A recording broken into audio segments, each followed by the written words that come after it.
You guys, welcome back. And how much more bonkers can things get? So today's video is going to be entirely about inflation and how that's probably going to lead to a recession and why a recession is so bad. Now, here's what's crazy, you guys. The inflation right now is a 40-year record high of 7.9%. It's probably more like 10%. Now, everyone understands that. Everyone's been paying a lot more money for food and for gas.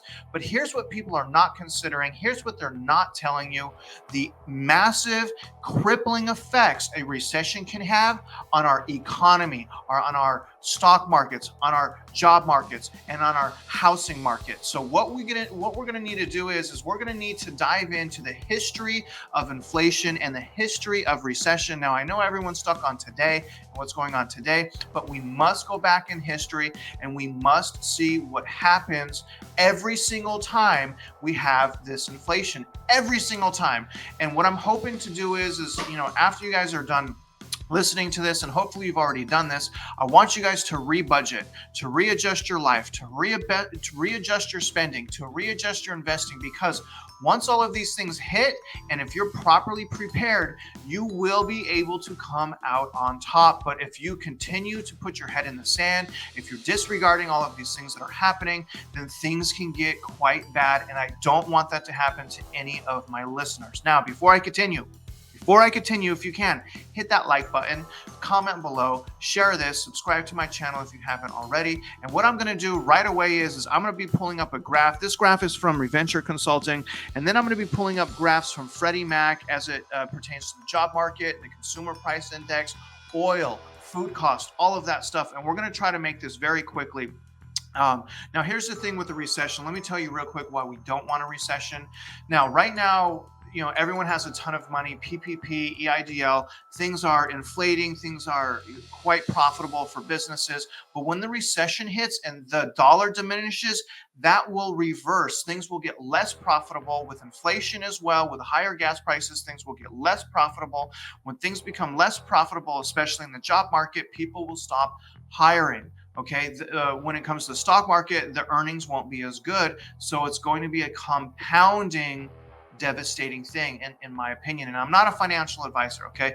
But let's pull up this graph right now. Now, this is very interesting. Like I said, this is by Realtor Consulting. Okay, this is U.S. historical inflation data. And again, we have to take a look at the history here. Now, this yellow line right here represents a year-over-year 5% increase in inflation. Okay, so everyone anticipates things will continuously go up throughout the years. But I want you guys to notice what has happened every time that inflation has gone over that 5%. Now, this is going back to 1962. This is a lot of data right here. Now, look at this. Boom. This went over the 5% mark right here. Boom. Recession. Okay, fast forward.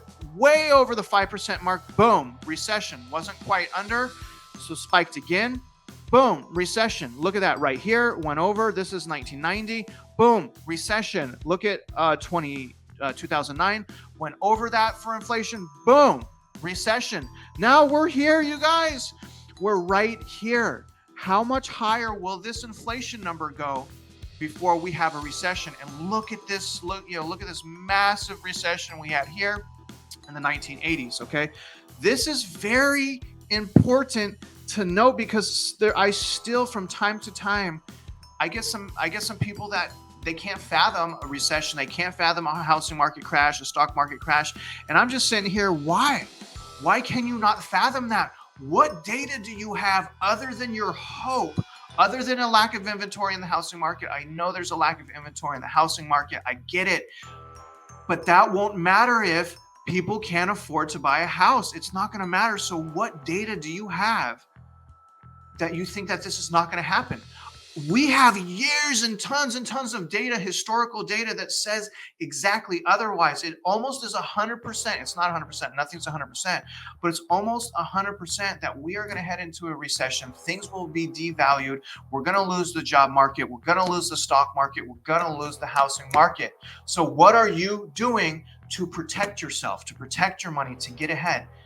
I want you guys to think about that. Now, I want to bring up some other information here real quick, and then we're going to end with a graph from Freddie Mac. And I want you guys to see how the unemployment corresponds with the price, the consumer index prices. I think this is a very important graph, but before we get there, look at this, okay? You don't think there's inflation? Look at oil, okay? This is down a little bit from it. It spiked a little while ago to over $120 a barrel. Oil right now is $110, okay? $110 for oil. Look at this article from CNBC. Okay, it's noting right here, in recent cycles when oil gained 100% in what? A few months? In a 1 year, but this is saying in a 1 year period, including 2008, a recession occurred. This is just oil we're talking about, not inflation, although it leads to inflation.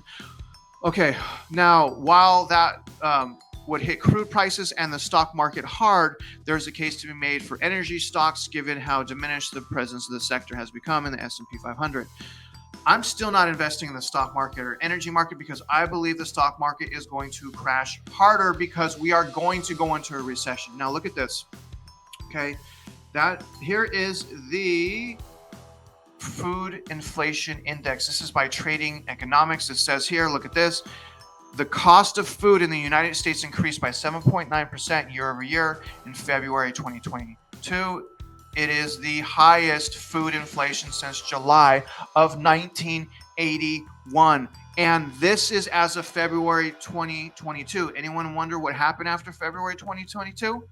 The war in Russia and Ukraine, and they are huge exporters of agricultural items. This data is old and it's already saying worse since 1981. How is the recession not going to happen? Tell me that. Comment below if I'm wrong. What am I not considering? What am I not seeing? How is the market going to be supported? Explain that to me, please, because again, I'm putting my eggs in this basket.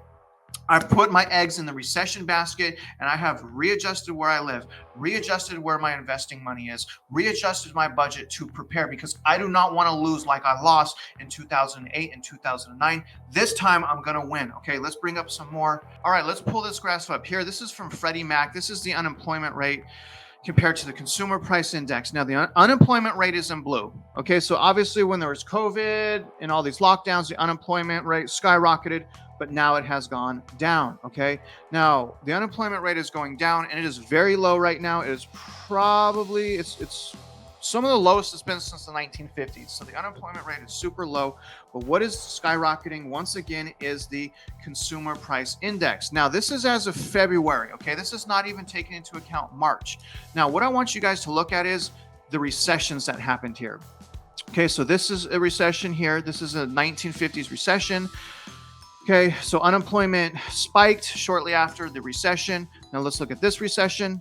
Unemployment spiked in the recession. Another recession, unemployment spiked. Another recession, 1960, unemployment spikes. Recession 1970, unemployment spikes. Recession 1975, unemployment spikes. You see the trend, 1980 spikes.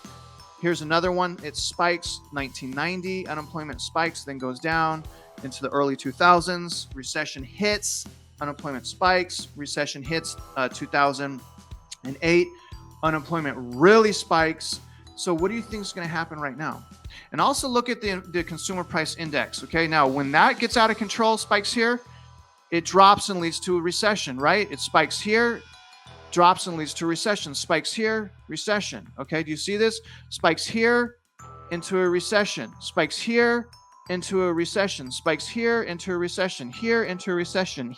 Spikes here, deep recession. Spikes here. What's going to happen? All right, what's going to happen, you guys? What's going to happen? What do you think is going to happen? Okay, how is inflation not going to lead to a recession? And the war is only going to make it worse. Okay, everyone knows that I've been predicting the fourth quarter of this year for the housing market to turn into a buyer's market. That will be sped up by a recession. If a recession hits, it's only going to come quicker. The more dovish the Federal Reserve is with raising interest rates, the more likely there's going to be a recession. Oil prices going up, recession. Consumer price index going up, recession. Food prices going up, recession. Stock market's going to collapse. Housing market's going to collapse. Job market's going to collapse. Do you see what's coming? And here's the beautiful thing about it, you guys. We are living in a time where there is so much information readily available. Internet, YouTube, Don't just take my word for it. I want you guys to search around YouTube, to search around Google. You will find the same data I'm finding, but one mistake that people will make is disregard this data. One mistake people will make is disregard this data and not prepare themselves for what's coming. When if you guys, it's not too late to prepare. If you prepare right now, it is not too late to get ahead of this, y'all. People can make, everyday people just like me and just like you can make money during a recession, during a depression, during a collapse in the housing market, okay? That is the best time to buy, not at the peak. We're at the peak right now. And I don't believe we're at a dip in the stock market. I believe the stock market has more to lose, and is going to lose more money. So, in other words, my opinion, my final opinion here, and then we'll conclude this, is rearrange your budget, rearrange your goals, rearrange how you're living.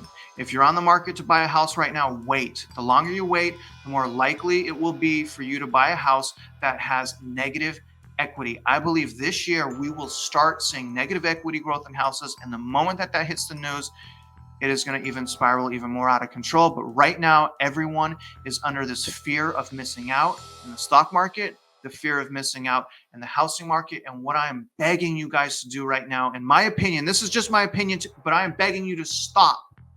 What I want you to do is stop. I want you to sit on the sidelines with confidence. Sit on the sideline with confidence, save your money, get out of consumer debt, and keep educating yourself, keep empowering yourself, and keep learning. Please do not buy at the peak.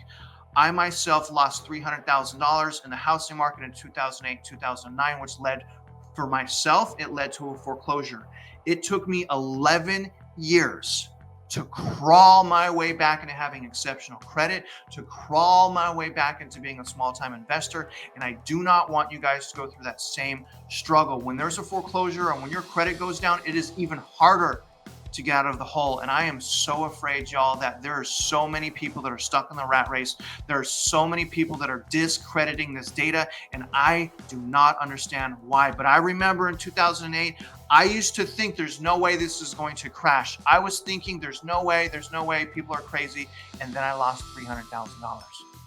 Please don't be, I don't want that to be you. You guys, it's not too late. Start prepping, start preparing. Now, I hope you guys gained, a lot of insight on this video. As I said, like this video. You guys, good luck out there, and I hope you win.